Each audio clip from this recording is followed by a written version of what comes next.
Hi, and welcome to the Fuel Pointe podcast. We are your hosts, Michelle Meltzer and Carolyn Pilcher.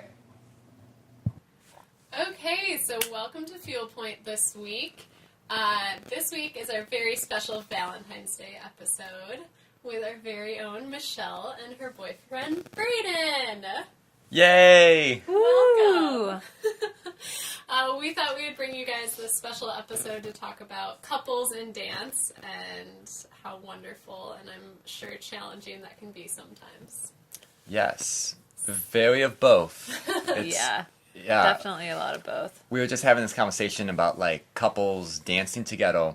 And it's funny, we always hear different couples say that they work with their significant other once and then never again. Yeah. And They're like, yeah, we just can't work together at all. yeah, like, and I'm like, why? what? Like, we choreograph on each other Yeah, and you like, guys work together a lot. and then We we do. go home and discuss it, yeah. So how did you guys meet in the first place? We met dancing at Nevada Ballet Theater. Uh-huh. It took a while for us to like really get to know each other when we first started dancing in the company. Yeah, she was a trainee. I was a company trainee. member, and I was like, I'm not messing around with trainees. I'm so focused. But no, sluts. yeah, she was like, we really like, started talking like when we were hanging out, and then after that, she got promoted, so I was like, okay, now I can take her. No, I'm just She's joking. worthy. Now that she's promoted, No, I I'm can just talk kidding. to her. But no, I mean, we're having our 5-year anniversary coming up next week. They just Yeah. had this debate about when their anniversary was. So I well, wish I we would've actually got that. we don't Don't really really have know. a day. We just picked February 18th. We just picked February 18th. So As random as it is. yeah, we were like, let's do the 18th. It's somewhere between like the 6th and the 18th of February-ish. Oh, Well, what's because that- it's like- what's that muddy water. Well, it's like, when you first start to, like, talk to someone, and then there's Yeah. the official title of, okay, now you're my girlfriend. Yeah. I was telling Actually, everybody. I was well, telling this is people. funny. I was like, yeah, she's He my was girlfriend. telling everyone. So, it was funny because one of his friends who he knew. I mean, you've known Kate since how long? Oh, since I was at Joffrey, so a long time ago. Yeah. Yeah. And she came to audition for Nevada Ballet Theater. And so the first time that we had talked about like boyfriend, girlfriend, which he of course was probably telling everyone. We're And practically married. He introduced us, or he introduced me as his girlfriend, and I was like, I am? Interesting. What was more funny He was like, yeah. was when like she came over and she was like, so I've heard you've been telling people, and she was like confronting me, and I was like, she goes, so are we? I'm like, yeah, it's cool, like we're dating. And she was like, okay. Thanks for telling me. Yeah. Good to know. So wasn't there a time where you guys, Michelle, you were still in Nevada and Braeden was in Illinois? Yeah. Yeah, we did long distance for 2.5 years. 2.5 years. Yeah, and I guess that's what a lot of couples do in this art form, and Yeah, in this it's business. really and common. you have to be okay with that. You both, I feel like we both had to be on mutual grounds of like, you gotta do your thing, I gotta do my thing, and hopefully one day we will be together. And, we've been in the same state now for, what's it? It'll be almost 2 years Yeah. in July. Yeah, and again, we're still very open with, like, we don't know where our careers are gonna go, but we're gonna end up together in the end. So it's cool to have that, but I feel like a lot of people, either they try and be couples in companies and like you hire me, you hire the other one too, or they just do this long distance for whoever knows how long. But Yeah.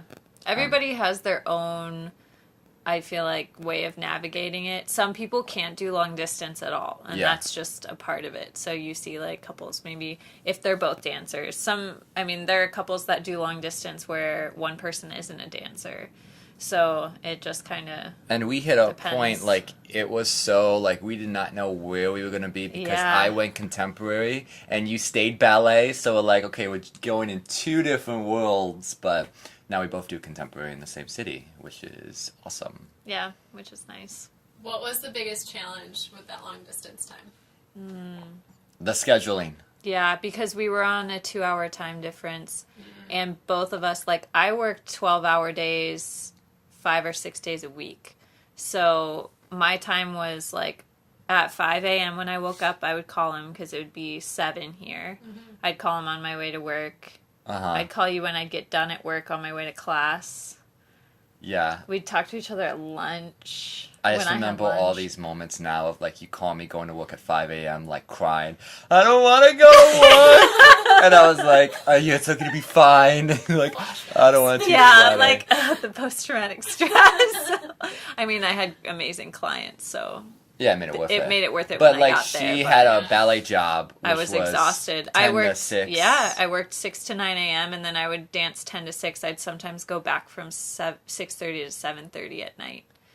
And there was a time where I was working 7 days a week and working for like 5 or 6 hours on Sunday. And talk about stress levels. oh, my cortisol, I was through the roof. Like, I was sick. I was like... And miserable. then I, like, freelance, so I would have a period of nothing to I am completely busy, you know? Yeah. And the hottest part was when you were doing a show, and I was on Billy Elliot, and we would just have 40 shows, and plus, so I was always both working. of us were so busy with our schedules that that was then a 3-hour time difference when he was in, because he went to, where was it, Lancaster. Pennsylvania? Yeah, in order to do that show. So that was the most challenging, I think. Yeah. And we didn't see each other for like 4 or 5 months. I flew in for one day. It was Thanksgiving. Yeah. Was it really just one day? It was less than 24 hours. Wow. Just because we hadn't seen each other. She was the one. My muse, my flame. I had to see her. Oh my god. I think I was like, I need to see you. I'm going crazy. And then we just got in a fight and I left. It was fun.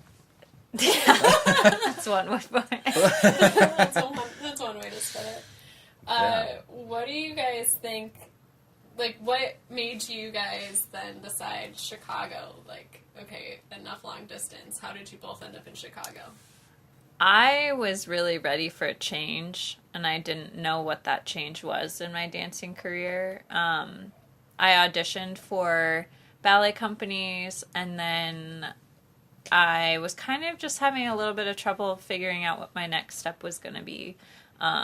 Like at Nevada Ballet, our artistic director was leaving, and I just had this feeling that I didn't really want to be in a class, or not necessarily a classical ballet company, but a more classical ballet company.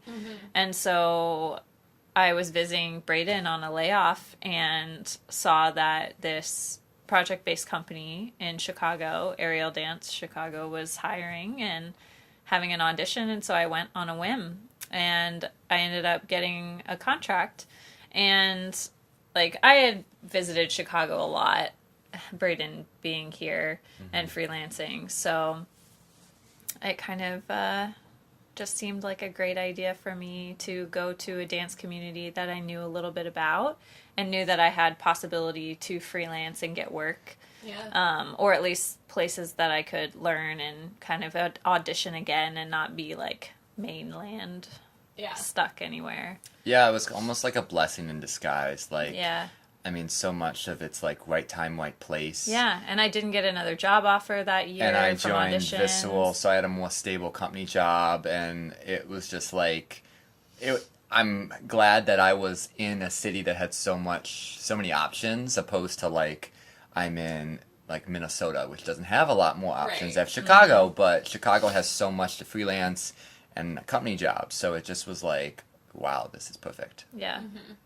So what brought you to Chicago, Braeden? I'm born and raised here. So when I was done with the ballet, I wanted to do more contemporary. Of course, I did auditions, but at the same time, like, I needed time to transition, because a lot of times in, like, say, ballet, for example, I was told it's just so easy. Just go contemporary. It's easy. But it's not. There's so much that goes into it. I mean, there's dancers that train just as much as ballet dancers, you know? But regardless of that, it seemed like, oh, it's just so easy. So I did these auditions, and I was getting more into contemporary dance, and I was like, no, I need to spend time and actually learn the craft and have my body to fully change. So I knew Chicago had a good contemporary based to freelance and do projects. So I moved back home with my parents, which was an own story of its own. Moving back in at 23 with no money and like, hey, I'm switching completely styles of dance. But anyways, I did projects, and Chicago has a great dance community, and it helped me get to where I am right now in my life. So I'm happy I moved back home. But yeah, moving back with your parents is like, I had all this freedom, and then I get calls. So when are you coming home? I'm like, Mom, it's 9 o'clock, and I'm teaching, so it's not like I'm out. Yeah. No, I feel like a lot of people struggle with that, in their 20s. Yeah. Just, either you're done with college, and then you go home and live with your parents for a while. Or you, start one job, and then hate that career path. Yeah. Go back to school, live with your parents. Like, totally. I feel like a lot of people do that. So well, yeah, I was just talking to, when I was teaching today, of my students being like, okay, what do I do at this point when I graduate? Or like, even if I graduate and I go to school, like, what's if I don't want to do that anymore and I want to do something else? And what's cool about me and Michelle's lives is, even though we're in this relationship, we both chose to do different careers halfway through or a little bit before the careers we set out for, and we ended up in the same city together doing what we love. And that's really a testament to hard work and being committed to our craft and each other. Because we both, like, I had times where I wanted to be ballet dancer till I was in my late 30s, and I'm sure you had the same, Michelle. Yeah. And now we both do different contemporary and, and we're together in the same city. So it's like a blessing in disguise. It's amazing. Yeah. How much do you think each other influenced your choices to go contemporary or to be in Chicago? I think a lot. I think a lot, too. I think a lot. I don't know. I feel like one thing that has been a strong point in our relationship throughout the entirety is the amount of communication. And I think that talking through a lot of this and encouraging each other to pursue these dreams and these challenges, because like Braeden was saying earlier, it's really not easy to make a career change like this. But it can be done. Absolutely. And I think it just takes a lot of work, and it takes a lot of dedication and passion, and you have to be willing to put that amount of work in order to do it. And I think we're really good at balancing each other out. Yeah, we kind of have each other, like, it's funny, like, when Michelle has a bad week, I have a good week. When I have a bad week, she has a good week. But it just sort of happens in times of, like, we're there for each other to keep pushing each other on, because, like, we both were in the same place of, like, I'm just kind of trying to get my feet in this other sort of world, like, can you help me, and like right now Michelle's dancing for Chicago Repertory Ballet, and I guested with them when I first moved to Chicago, and it's like, so we're helping each other out with those influences too, and I meet a lot of people from Michelle, and she's a lot of people that I know in Chicago, so yeah, I think we both just want to go deeper into contemporary dance and what's going on now in the dance world, and it's just nice to have someone that's on the same point of mentally being there, of like,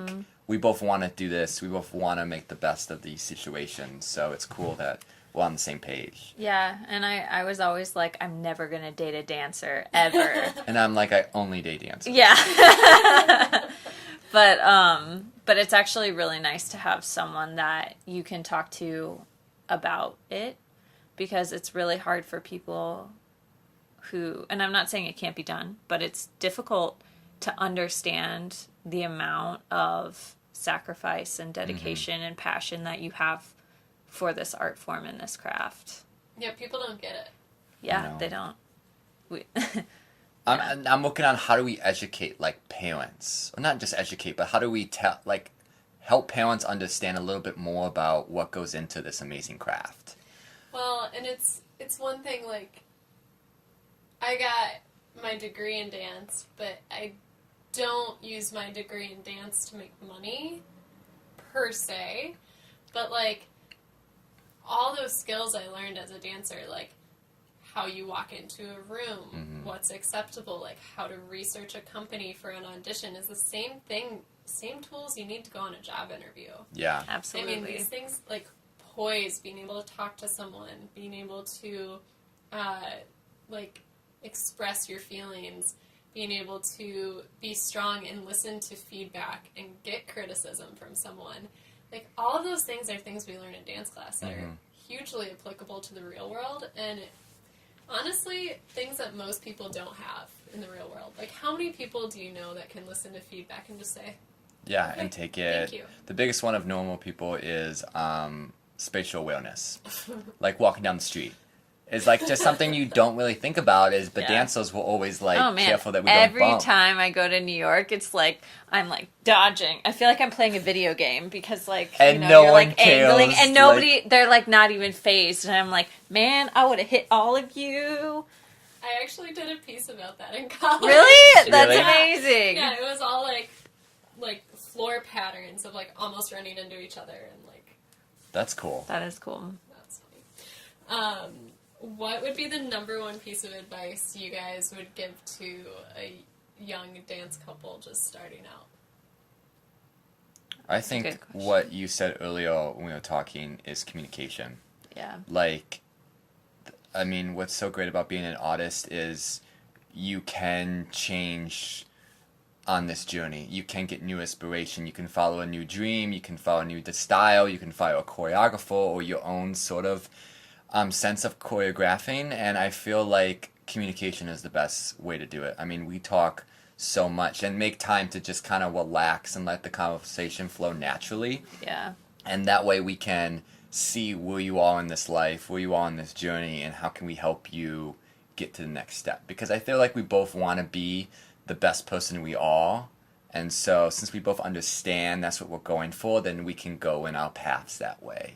Opposed to like not talking about it, you know? It's like, I mean, any relationship, we always hear about communication, like you need to talk to each other. But I feel like artists is, we deal with a lot of our emotions in our work and a lot of logic. So combining those two can be hard. So it's good to talk Yeah. about stuff. Yeah. I was trying to think of something else, but I feel like communication is the most important thing. What I also think too, sorry, not to No, just that's keep okay. talking, Go but support. Support in the times that you don't get the role, you don't get the job, you don't get the, opportunity, because I feel like, I mean, artists were always struggling, and the times I want more support is the grind, the hustle, the struggle part. Yeah. Not just when I get the job or I get the opportunity. Yeah, and we were talking about this earlier today, actually, Braeden and I, but not only glorifying the good parts of your relationship, but really appreciating and being thankful for the time that you get to be together and support each other through the really hard times. Because it's not even only about dance, too, but when you're in a relationship, like, there's a lot more to life than just what you do. Even though that's a huge part of our lives as dancers, but there's It's a lot like of things. not just glorifying the highs, but the moments like, hey, remember when we were stuck in traffic trying to get somewhere, but we had a really great conversation, a really great moment about this. We turned on some good music and Yeah, had a dance party. Yeah, Like, like those are the no ordinary moments that is like very special, opposed to just like, I saw you in a show and you were amazing. Yeah. Like we know that, but what are the other stuff leading up to it? Yeah, I feel like that's a really good takeaway even for anyone, because, you're always recognizing the highs. You're recognizing when someone graduates, when someone gets that promotion at work, but you gotta recognize the everyday stuff too. Yeah, I feel like, I mean, we're all struggling, not just what we portray on social media, but a lot of everyday lives is we don't see, like when you woke up at 5 and you went to Lifetime, like no one saw that or heard that except me when you called me, and I feel like us all supporting each other in those moments, like make it now you love what you do in a city that, has so much there, opposed to that hot desert where you drove at 5 a.m. So, what, if any, would be your biggest advice? I mean, there's probably a million things you guys could say, but to people who want to change their careers and want to change their path in dance, and maybe they were a ballet dancer and they want to go modern or contemporary, or they were a jazz dancer and they want to go, like, what would be that biggest piece of advice? I'll go first. I think the most important thing is trusting the process. A lot of times we are set on the goal, and the goal is like, I want to do this job, to do this rep, work with these people, get paid this much money. But I think the most important thing is the process and enjoying the process. Like, what are you learning along the way? What are you taking away from this process? And how is it helping you, not just as a dancer, but in normal life? Everybody can change what they're doing in life. I mean, if you're not happy doing what you're doing, I don't think you should go to that job. You should find a new job to inspire you, because life is so short. And if you're not doing what you love every day, what's the point? I mean, that I grew up that way, like, and it was encouraged from my parents too, is like, you should work your hardest to do what you love every single day, opposed to like, I'm just doing a job. So I feel like everybody can do it. Everyone can change their, style, their career, and me and Michelle are both living proof that, like, we're making it happen. But a lot of that was hard work, and a lot of that was sacrifice, and we both accepted the challenges. But in the end, I mean, it's a blessing. Like, on our worst days, we still look at each other and be like, yo, at least we're doing this. At least we're doing this, Yeah. opposed to like, oh, I'm not doing that thing. I'm not saying any names for a reason, but we're not doing that thing. I'm glad we're doing this. Yeah. And I guess a lot of that is just like trusting the process. Like, Yeah. it will happen. Even if you don't feel like it's happening, something's happening. You're learning something. You're growing in a certain way. Yeah, it's like putting your energy in the right direction and trusting that that work is not for nothing. Yeah. Because it's not. No, it's not. And I guess my biggest piece of advice I could give is don't let the fear of taking a risk keep you from being happy.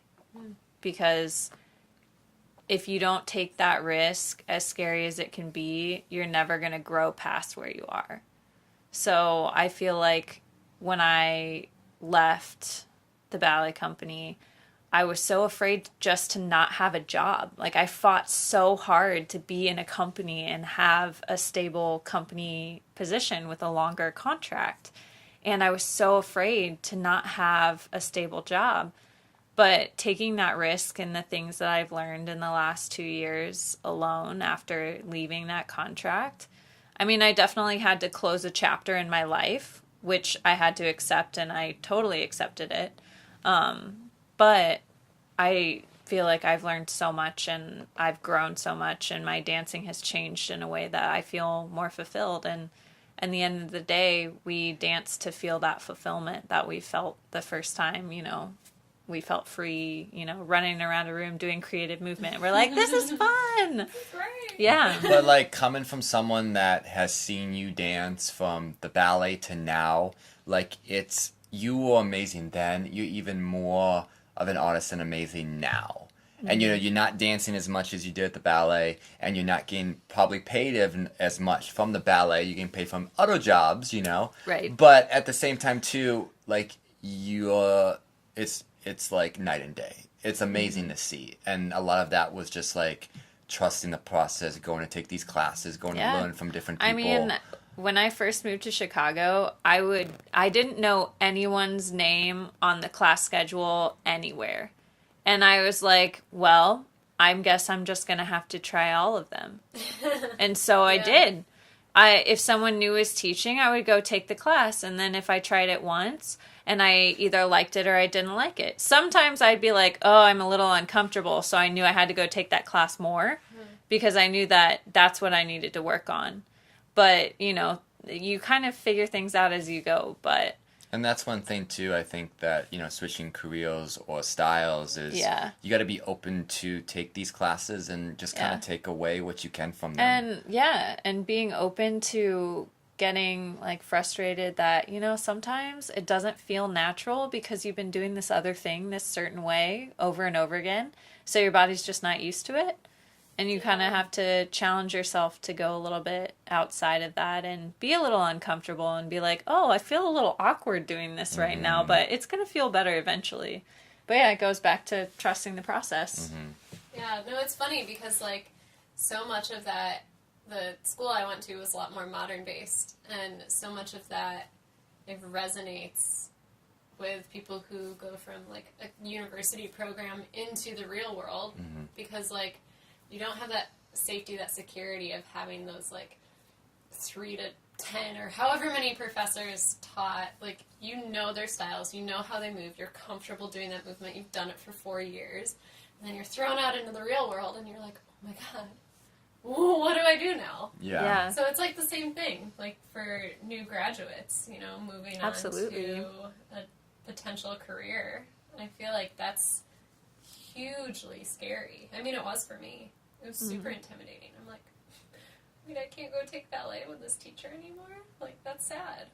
Yeah, I'm dealing with that on students. When students leave the school they're at. Yeah. You know, they're like, this is the real world, you know, and it's very different from what it was like at school. But what's sad is a lot of students don't dance anymore. And it breaks my heart because there's so much talent and they're inspirational. And it's just like, I mean, and that's fine. I'm happy for them. But at the same time, too, it's like, this dance world's hard. You know, you learn a lot about yourself. You grow in a lot of ways. But, you know, it's not there for everyone. And I'm glad that me and Michelle have that bond of we're both striving toward this, what we want to do in this craft. And we're here for each other, which is pretty cool. I went through that same thing. I didn't dance for a long time because I just didn't find a class that I connected with, that I really wanted to go back to. Didn't find, like, a company that I was, like, really into. So it was just like that, like, almost lack of motivation. It was like, oh, I don't want to do it if I'm not feeling the love every time I do it. Yeah. So.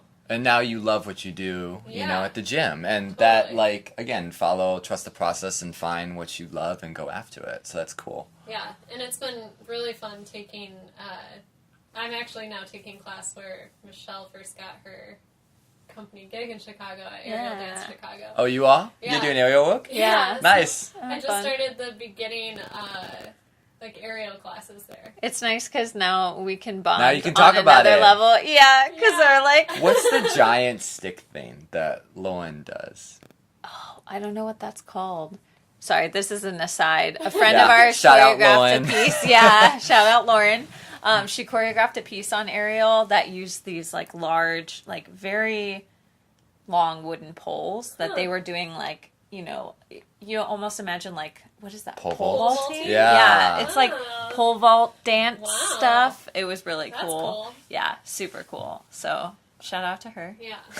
But yeah, so I started taking that up, and it's so much fun for me. Yeah, that's awesome. That's so cool. But it's so funny how, like, I don't know, like, dance comes in and out of people's lives for various different reasons. Yeah. But, like, that's okay too. Yeah. Yeah. You know? And I feel like even I struggled with, like, okay, I'm not a dancer anymore. Yeah. Like, what does that mean? And Yeah. I'm like, no, I don't like that. I'm not saying that anymore. Yeah. So, like, how can I fix that? I feel like everyone is a dancer, you know, in general, but I feel like the people that go into dance, like, it never leaves you. Even when you feel like, yeah, of course, out of shape, you haven't used those muscles in a while, but at the same time, too, if you go take class, you know, continuously, it never left. And you also, know? being a dancer is more than just your physical body. It's the way you think. Like, it's the way you carry yourself, like you were talking about, going to an interview or an audition. It's the way that you communicate with other people, the way you take criticism, the way that you discipline yourself. I mean, there's so much discipline in dancing that it stays with you because it's something that's a part of you. Yeah. Definitely. Yeah. Well, we'll wrap this podcast up.